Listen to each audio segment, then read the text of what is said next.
Si Dieu a mis un rêve dans ton cœur. Un nouveau-né dans l'univers des livres au Bénin. Le pasteur écrivain Léon Rouessou, avec le soutien de Joseph Komakboni, président national de l'Église apostolique du Bénin, vous invite au lancement de son premier livre intitulé La destinée humaine, un plan irrévocable de Dieu. Un plan irrévocable de Dieu. Le dit lancement aura lieu le samedi 13 mai 2023 à 10h au siège national de l'église Pentecôte de la foi de Kendonou, au bord de la grande route Cotonou-Baou, en face de Béné-Marché. Vous avez envie de prendre part à cette grande messe littéraire? Sachez que le pasteur écrivain vous réserve de grandes surprises. Pour tout renseignement, contactez-nous via WhatsApp au +229 97 10 03 96 ou le 67 00 98 92. La destinée humaine, un plan irrévocable de Dieu, quand la littérature prend corps à travers un homme de Dieu.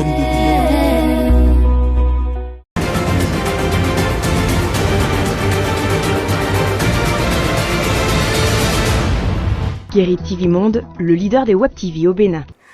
Mesdames et messieurs, bonsoir. Tout de suite, les titres de ce journal. Les coupures intempestives de courant électrique se font de plus en plus fréquentes au Bénin. Le dégât suit l'évolution des activités des citoyens au cœur d'un reportage dans cette édition. La lutte contre la cybercriminalité s'est évitée dans l'examen blanc national organisé cette semaine. Les candidats au BEPC blanc ont été invités à donner leur position sur le sujet. Et puis la tornade du 23 avril 2023 a emporté la toiture d'une salle de classe de l'école maternelle de Davo. Découvrez ici les images des dégâts dans cette édition. C'était là le sommet, le développement dans un instant.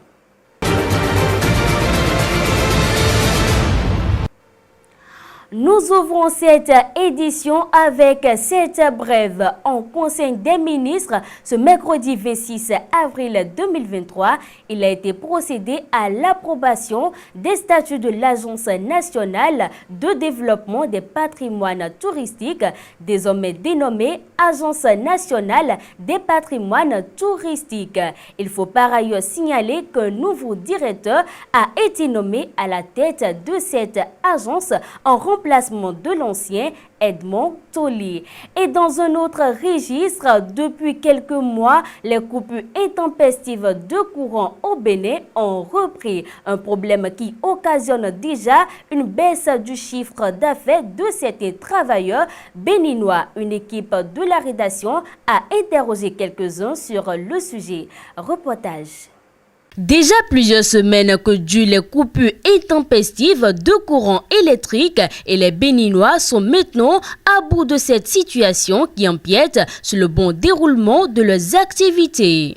Quand il y a des coupures comme ça, on est confronté à des problèmes. Par exemple, quand tu donnes un rendez-vous à quelqu'un, tu dis viens à telle heure pour reprendre ton truc. Si la personne vient, il trouve que c'est pas fait et ça amène ça crée des problèmes entre nous les techniciens. Bon, en tout cas, de mon côté, je parle de techniciens. Des fois, en travaillant là, tu peux commencer quelque chose et si tu ne finis pas vite, il y a coupure, donc c'est que ça, tu recommences à zéro. Les deux employés de cette poissonnerie que voici déplorent également cette situation qui ne cesse de réduire le chiffre d'affaires et d'endommager leurs appareils. Ça gratte et parfois nos appareils qui permettent de fonctionner la chambre froide et on est obligé de changer dans la nuit ou bien au lendemain. Donc le temps de changer considère que les produits ne se forment pas très bien et ça prend du temps avant de bien former. Si les produits ne sont pas bien formés, si les clients viennent ici refuser ce repas.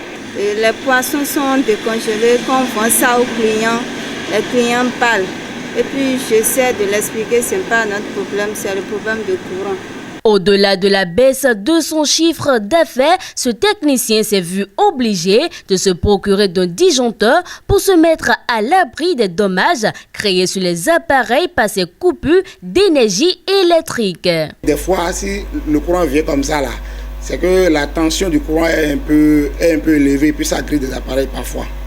Donc c'est pour cette raison que j'ai un disjoncteur. Si il y a coupure là, il disjoncte tout le circuit, donc si le courant revient, j'allume ça.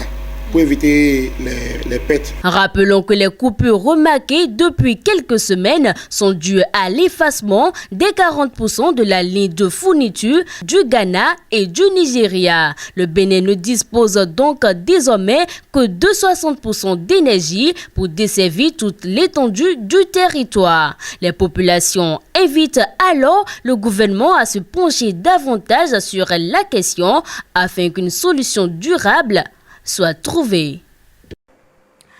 L'actualité de la cybercriminalité est toujours ressassée. Le sujet a fait l'objet de compositions des candidats au BPC en examen blanc pour le compte de l'épreuve du français. Suivez ici quelques candidats à l'issue de la composition sur la question.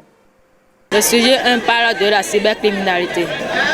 Je pense que la cybercriminalité n'est pas une bonne chose.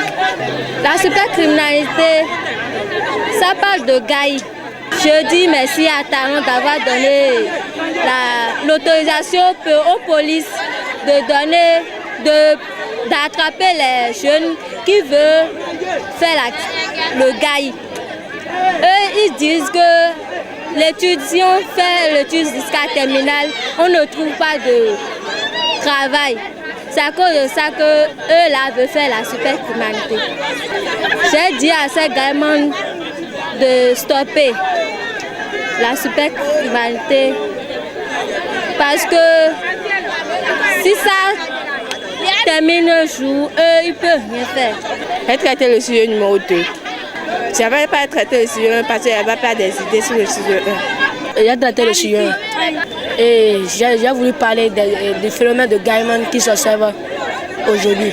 Pour moi, la cybercriminalité, c'est un acte à abolir parce que les cybercriminels ils volent de l'argent à des jeunes, à des innocents, ce qui n'est pas bon. J'aimerais dire au président de la République d'offrir plus d'emplois aux jeunes qui ont le BAC ou BPC, ce qui va permettre à les cybercriminels d'arrêter et de continuer à travailler. Comme je l'annonçais en titre, la pluie du dimanche 23 avril 2023 a décoiffé la toiture d'une école maternelle de Davo. Nous sommes dans le 5e arrondissement de Porte-Nouveau, au quartier Tokbota, Davo. Une situation qui indispose écoliers et animatrices de cette école. Forzia Sefou et Kabirou Adjadi pour le compte rendu.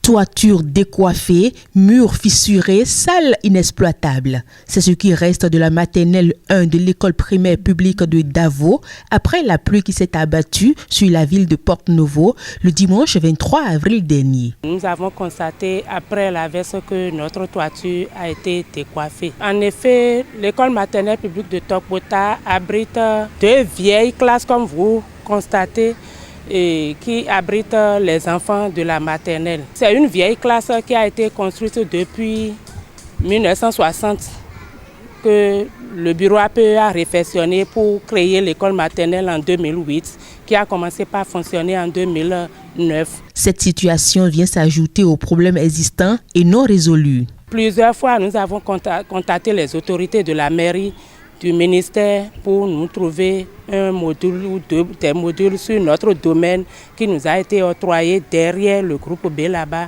mais notre démarche a été vaine jusqu'à ce jour.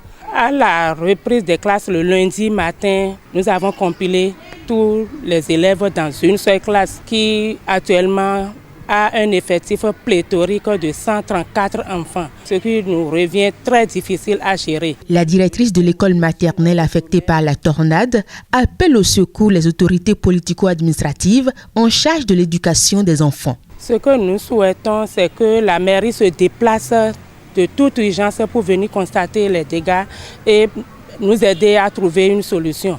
Par ailleurs, les apprenants de cette école attendent les bonnes volontés pour une amélioration de leur situation.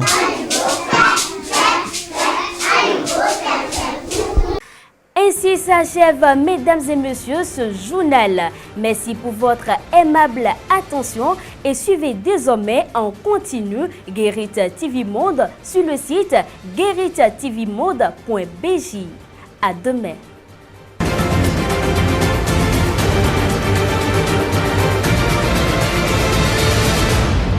Guéry TV Monde, le leader des Web TV au Bénin.